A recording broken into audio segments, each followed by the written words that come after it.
ゆうこ、今度の週末、ちょっと実家に泊まりに行ってくるわ。夫が突然そんなことを言ってきたので、どうしたのかと尋ねる。実は、父さんと母さんの結婚記念日なんだよ。今年で結婚40年だって言うから、こんな時くらいお祝いをね。そうなの？じゃあ私も行かないといけないよね。それも思ったんだけど、誕生日とかならともかく、結婚記念日だからな。激務の優子に来てもらっても逆に申し訳ないと思うんじゃない？確認すると、その日は夜勤明けで、たまにはゆっくりしなよという夫の言葉に甘えることにした。義両親との仲は良好で、こちらのこともよく気にかけてくれているし、後日何かお祝いでも持っていくとして、今回は私は遠慮するか。私の名前は優子。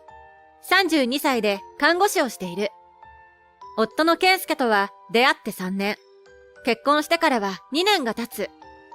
ずいぶん一緒に過ごしたように思っているけど、義両親の40年に比べたら、私たちなんてまだまだだ。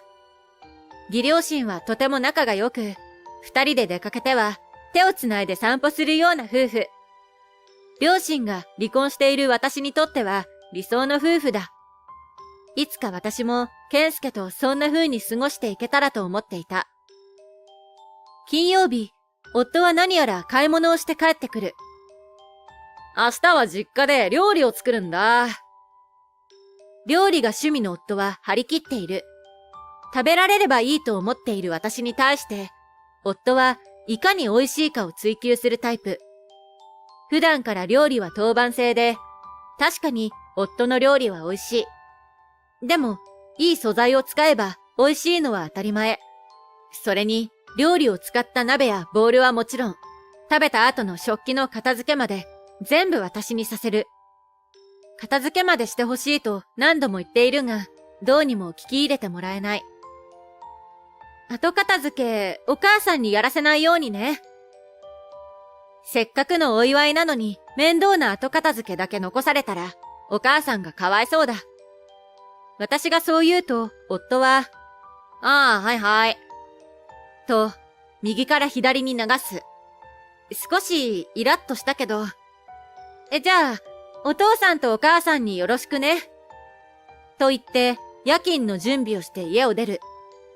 翌日、夜勤を終えて帰ってきた私は、スマホの着信音で目が覚める。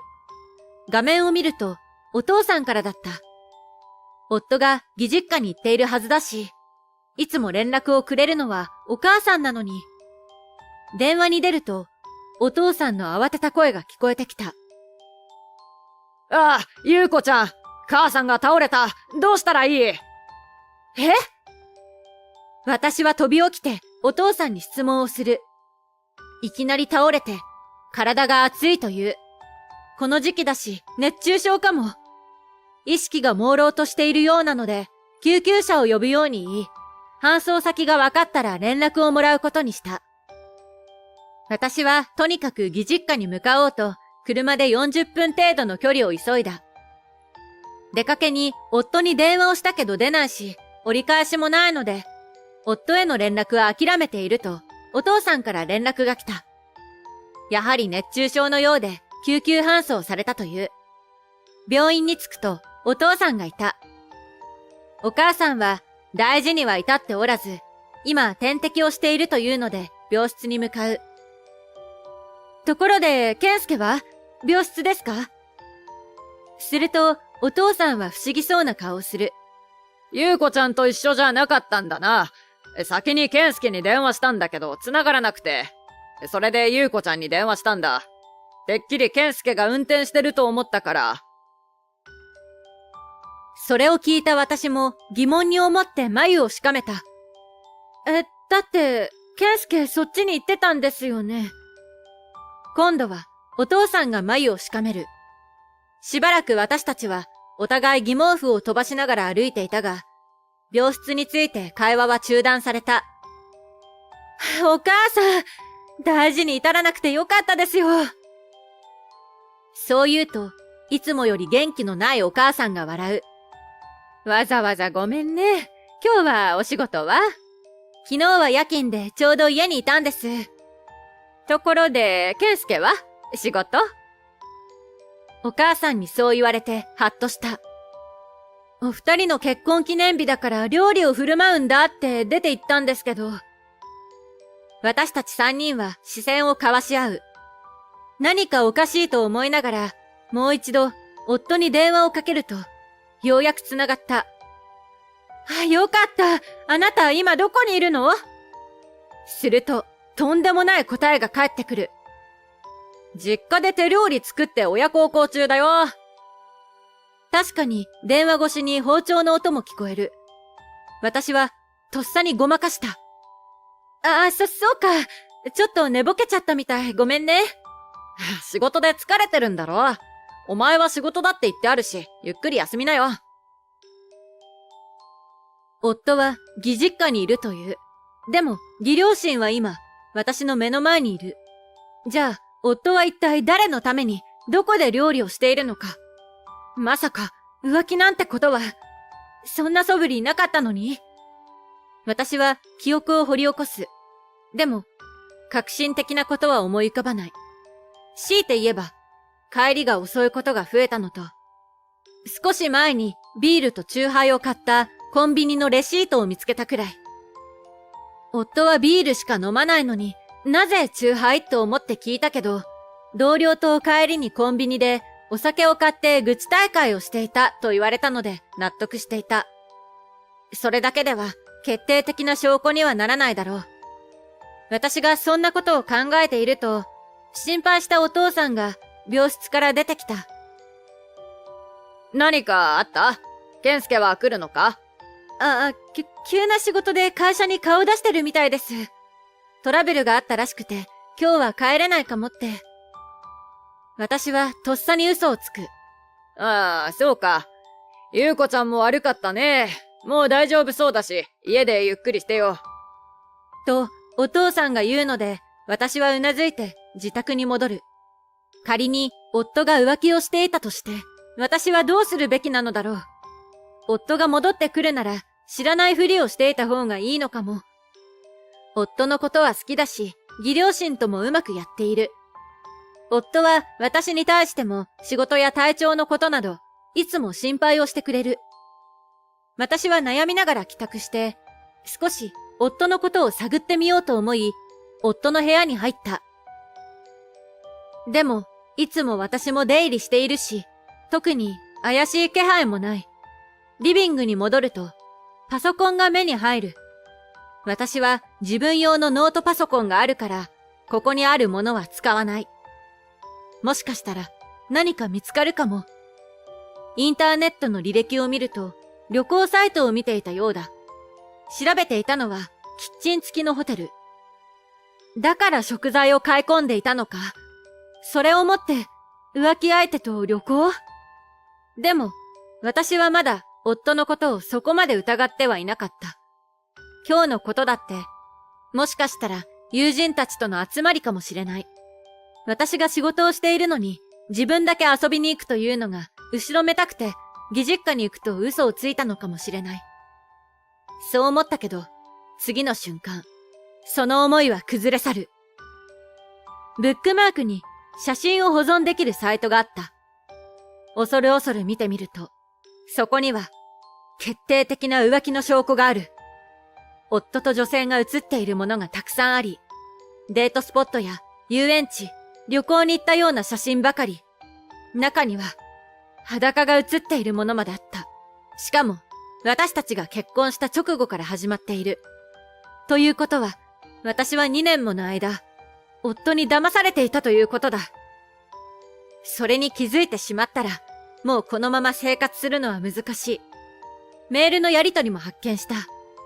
そこで気づいたのは、浮気相手の誕生日が私と同じだということだ。メールと写真を見比べると、浮気相手にはアクセサリーや時計をプレゼントしていたことがわかる。私の誕生日には、家事がはかどるようにとエプロンをくれたり、料理がうまくなるようにとレシピ本をくれたりしたが、浮気相手へのプレゼントとは雲泥の差だ。しかも、誕生日当日に祝っているのは私ではなく、浮気相手の方。私は夜勤もあって時間が合わないことも多いけど、まさか浮気相手が優先されていたとは。私は夫への思いが180度変わった。この浮気相手、夫の会社の後輩だ。結婚式にも来ていて、奥さんと誕生日が同じなんですと言ってきた女だ。メールを見てみると、浮気相手の方からアプローチしていたようだけど、夫が簡単に誘いに乗っていた。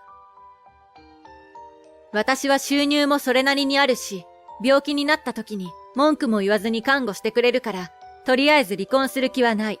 なんて書いてあるメールを発見してしまっては、もう黙ってはいられない。私は離婚を決意した。パソコンの証拠はある程度スマホで撮って保存する。気がつくともう夜中だったので、私は一度寝ることにした。翌日、離婚に強い弁護士を探してみたが、どこを選んでいいのか全くわからない。一人で悩んでいると、インターホンが鳴る。もしかして、夫が帰ってきたのかもと、ビクッとしたけど、出てみると、お母さんだった。私は驚いて中に招く。昨日は点滴を打って回復したので、家に帰ったそうだ。私にお礼を言いに、わざわざ手土産を持ってきてくれた。お母さんと話していると、なんだか悲しくなってきてしまう。こんなにいい義両親に出会えたのに、離れることになるのが寂しかった。お母さんは私に声をかけてくれる。何かあったら相談してね。その優しい言葉に、私は思わず全てをぶちまけた。話し終えてから自分の息子のことをこんな風に言われて、お母さんは怒るかもしれないと思ったけど、お母さんはこう言った。それ本当なの？許せないわ！私が浮気の証拠を見せると、お母さんはどんどんヒートアップ。浮気なんて、誰も幸せにならない。健介はどうしてこんなことを。そして、お母さんは私に思いもよらない提案をした。優子ちゃん、荷物を持って、家に来なさい。え？私が驚いていると、お母さんは電話をし始めた。相手はどうやらお父さんだ。義実家の部屋を片付けておいてと言っている。私はお母さんに促されるままに自分の荷物を詰め始めた。と言っても、すぐに必要なものは着替えとパソコンくらい。大きな荷物は後から運び出そうということで、車に荷物を積んで、お母さんを乗せて義実家に行くと、お父さんが出迎えてくれる。居間に上がると、知らない女性が座っていた。誰だろうと思ったら、お父さんが知り合いに頼んでくれた弁護士だという。さっき、お母さんが電話をしてから呼んでくれたようだ。やっぱりこういう時はスピーディーに動かないとな。どこか得意げなお父さん。私は義両親の前で弁護士の女性に離婚したいことと慰謝料を請求したいことを話した。あまりの急展開についていけなかったけど、自分の意思を話したことで私にも覚悟ができた。私のことを金づる扱いして浮気相手と馬鹿にしていたのかと思うと、腹渡が煮えくり返る。義両親も夫の行いに腹を立てていた。その日の夜、家から電話がかかってきた。どこにいるの？スマホ水没しちゃってさ、全然連絡つかなくてごめんな。夫の声を聞いた瞬間、私の怒りは振り切れてしまう。私、引っ越したから。あなたもそのまま住むか引っ越すか今すぐ決めて。私の荷物は今週中に引き上げるわ。そう言うと、夫は慌て始める。何言ってるんだよ。どういうこと？夫の言葉に、私は怒りしか出てこない。浮気しておいてどういうことじゃないわよ！夫は混乱しているのか、よくわからないことを言い始める。浮気？俺が？なんで？どうして？どうしてバレたのか、とでも言いたそうだ。すると、お母さんが電話を代わってくれた。今すぐ、実家に帰ってきなさい。は？母さん？混乱している夫を無視して電話を切る。1時間足らずで義実家に夫がやってきた。優子どうしたんだよ。こんなところで。慌てて玄関を開けて入ってきた夫に、私はため息をついた。はぁ。キッチン付きのホテルで浮気相手に手料理を振る舞った感想は？私がそう言うと、夫は一気に青ざめる。お父さんとお母さんの結婚40周年だから、手料理でお祝いをするんだなんて、よく言えたわね。お母さんが大変だったにもかかわらず、あなたはのんきに浮気相手と旅行ね。母さんどうしたの？すると、お父さんが出てきて怒鳴りつけた。母さんは救急車で運ばれたんだ。何度も連絡したんだぞ。お前がこの家に入るのは今日までだ。話し合いが終わったら二度と顔を見せるな。それと、お前が乗ってきた車、あれも返してもらうぞ。名義は俺のままなんだからな。お父さんは、夫が持っていた車のキーをひったくる。車通勤をしている夫は、これがなくなると非常に困ることも知っている。私は内心、ざまあ見ろと思った。後からお母さんも出てきて、浮気だなんて情けない。全部知ってるんだから。父さんも母さんも、あんたじゃなく、優子ちゃんの味方よ。と、怒った。弁護士には一度帰ってもらっているので、私から離婚の意思を伝えた。夫は青ざめた顔のまま慌てている。離婚？そんなの困る。どうしてだよ。俺は家事だって手伝ってたし、料理だって作ってたじゃないか。必死な夫の様子に、私はため息しか出てこない。家事って言っても、まとめたゴミをゴミ捨て場に持って行ったり、畳んだ洗濯物をしまったりするくらいでしょ。洗濯機の使い方もわからないとか言うし、お風呂やトイレの掃除なんてしたことある？でも料理は…その言葉に私はカチンと来てしまう。料理を作ってるって言ってるけどね。後片付けまでして初めて完結するの。あなたのは作るだけ。しかもちょっといい食材を買ってきて、私にドヤ顔で美味しいでしょって言ってくるけど、そんなの美味しいに決まってるでしょ。食費も考えて作りなさいよ。そこまで言うと、夫は逆ギレをしてきた。は？お前が作る料理よりよっぽどうまいんだよ。後片付けなんてすぐ終わるだろ。作る方が大変なんだよ。昨日だってあいつは美味しいって言って食べてくれたんだからな。あいつとは浮気相手のことだろう。そりゃホテルのキッチンなんだから片付けなくていいもんね。浮気相手はあなたのお金で買った高級食材を何のストレスもなく食べてるんだから美味しいでしょうよ。私の言い方が気に入らなかったのか、夫は怒鳴った。だったら離婚でも何でもしてやる。お前とはもう終わりだ。そう言って玄関を出て行ってしまった。でもお父さんに車の鍵を取り上げられているので、しぶしぶと歩き出した夫。その背中は情けなかった。翌日、私は生活費を引き落としている私の口座を解約した。家賃も電気代もガス代も水道代も、もう私のお金でなんて支払わない。夫には離婚届を送り、財産分与と慰謝料の請求もたっぷりとしてやった。夫は怒り任せなのか離婚届も書き、財産分与と慰謝料にも同意。一括で支払ってもらったが、貯金だけでは足りなかったらしく、夫は消費者金融で借金したようだ。後日、私が荷物を引き取りに行くと、見知らぬ荷物が置いてあったから、浮気相手が引っ越してきたのかもしれない。でも、私には関係ない。もちろん浮気相手にも弁護士を通して慰謝料を請求した。すると、1ヶ月後、元夫から電話が来た。家賃も電気代も請求書が届いてるんだけど。ああ、今頃気づいたのか。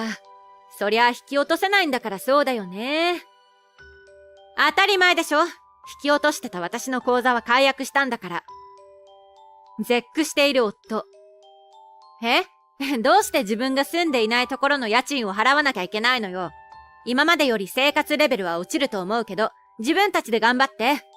あなたの給料じゃ、そこのマンションに住み続けるのは、厳しいと思うけどね。それだけ言って電話を切った。元夫の給料は私の給料の半分ほどだ。